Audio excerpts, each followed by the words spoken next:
spread throughout the planet, there are countless structures, buildings, or cities that remain as memories of a long time ago. These ancient structures have been shrouded in mystery, and we often cannot even decipher who created them all those years ago. This has led to so many theories and myths, but given how limited our knowledge is, it's possible we may never know how these buildings were created.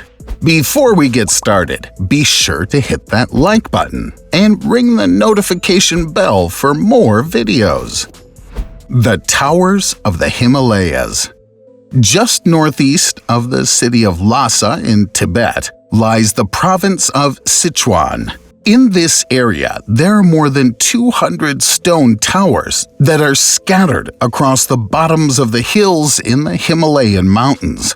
Some of these buildings measure more than 30 meters tall, and some are shaped like a star. The weird thing is, we have no idea who could have built these towers. There have been many teams dedicated to researching these towers, but we don't know any more about them today than when we discovered them decades ago. What makes the towers even stranger is that the locals have no idea where they came from either. Some of the families have lived in the area for hundreds of years, yet no information about the towers was ever passed on to younger generations.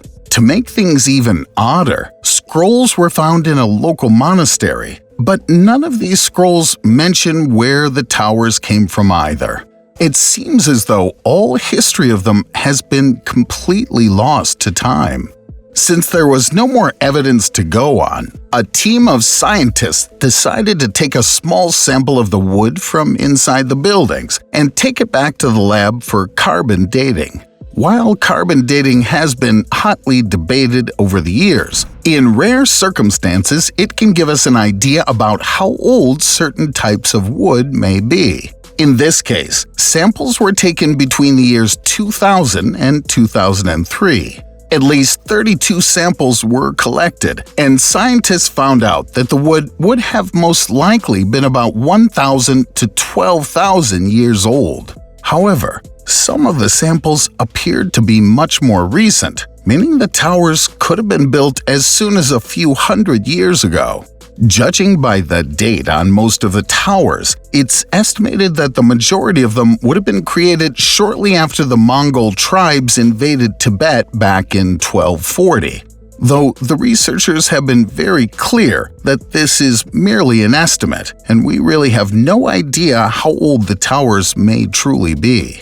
What is crazy about these towers is that we know several different tribes have lived in this area over the years. However, none of them ever developed a writing system or any way of documenting history, at least not during the times of the towers, it would seem. Most of these tribes would have passed down information using nothing more than word of mouth, so it makes sense that the history of these buildings has since been lost to time. To make things even more mysterious still, we don't even know what the towers would have been used for. Were they used as a way to keep an eye on the distant land to avoid an invasion? Were they used as homes or castles? No one knows for sure. Some researchers have speculated that they could have been used for religious reasons, which may explain their star shape, but this is just a theory. The most popular theory claims that the buildings may have been created in such a unique way so that they would be less prone to damage from earthquakes. Egyptian obelisks. The topic of Egyptian obelisks has been widely debated throughout history, and we still don't have a great idea about what they would have been used for. The obelisks seem like they have taken a lot of inspiration from the pyramids, so it's most likely they would have been used for religious reasons. Some researchers claim they serve to signify the connection between humans and gods, and that they could have been used in ceremonies. This would explain why they're usually built in front of temples. Researchers say that they could have been used to specifically worship the god of Re, the sun god. The beams could have been used to deflect the sun's rays, maybe even allowing ancient Egyptians to measure time. During the time of the New Kingdom, many of the obelisks were decorated with hieroglyphs to tell various stories or display information. Some researchers say the obelisks could have been used as a way to display the rules of the city, but we don't know this for sure. The largest one measures over 32 meters high, so to say these were tall structures would be a serious understatement. These things were huge. We know that the pharaoh most likely commissioned the structures to be built, but we don't know much aside from that. The carvings on the obelisks seem to hold a lot of importance, and we know that animal inscriptions are always placed on the side of the obelisks that faces the entrance of the nearest temple. What does this mean? We really have no idea.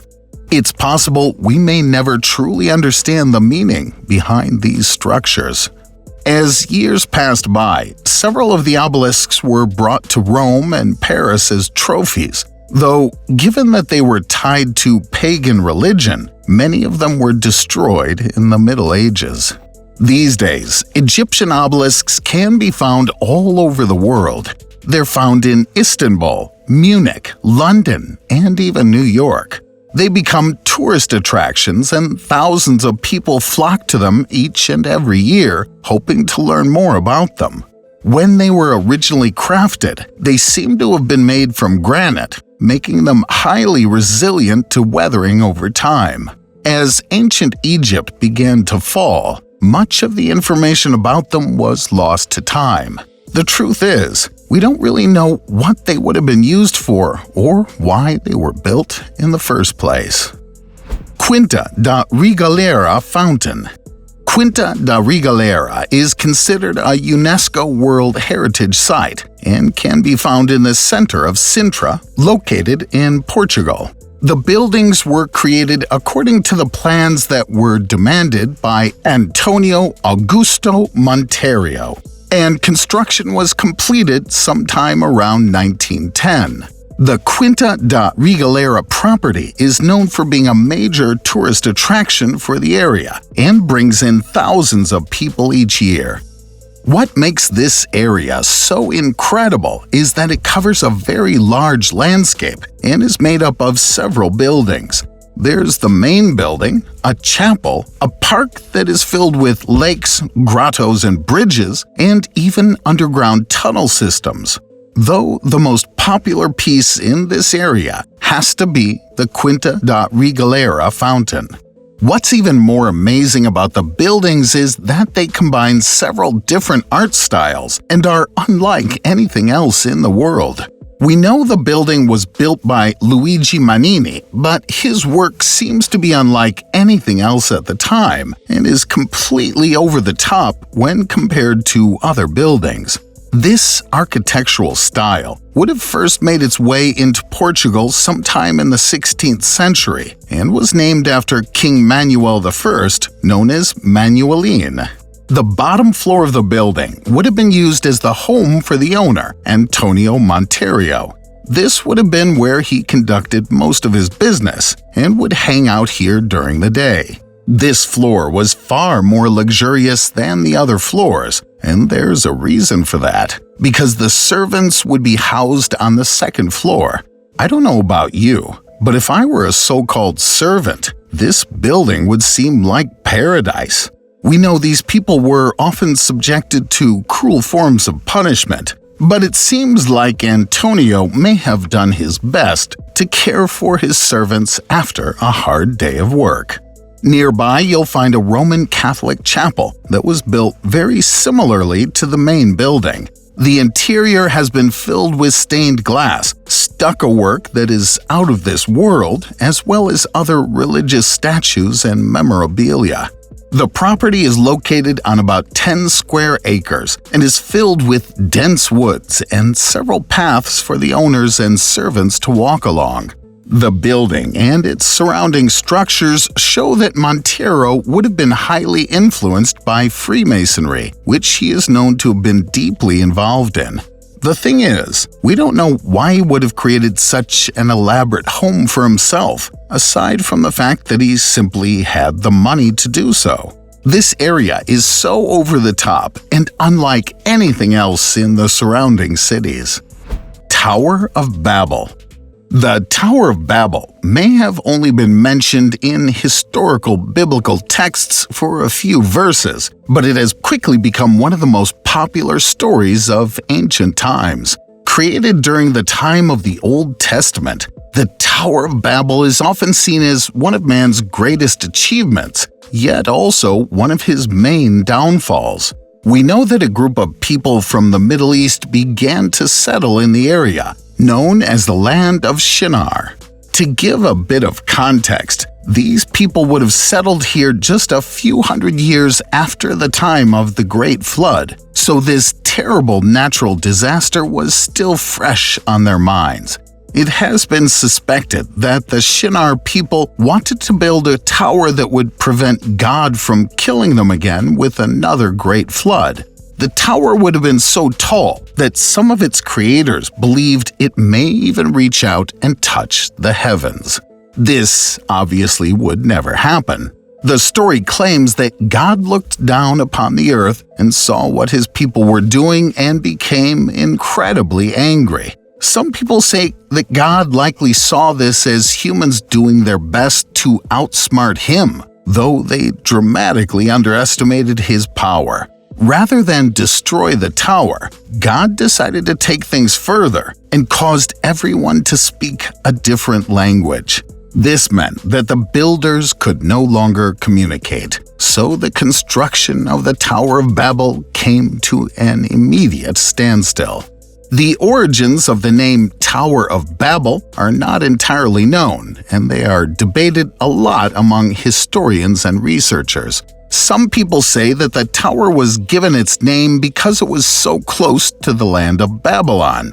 If we look back to the original Akkadian name, Babelim, the tower would more accurately be known as the Gate of the Gods.